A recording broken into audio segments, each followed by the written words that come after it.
Siya magtatampo siguro niya pa. Hindi ka naman kasi kausap. Sagot ka ng sagot. Dati yan ininisuway si papa mo sa batangan na mo. Oo nga. Ayaw ko sa'yo katabi. Kasi mama mo katabi ko, ayaw ko, gusto ko, doon ka sa kabila.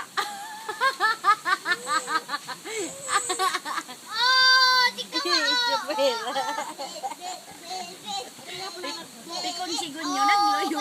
Abnormal nga na ko talaga.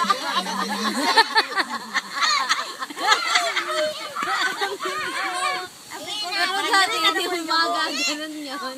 Sabihin mo sa akin. Maglalain. Pato na naman, baby, dito na ako iga. Sige na nga po. Sige, diba? Magpapaalam. Puy, puy!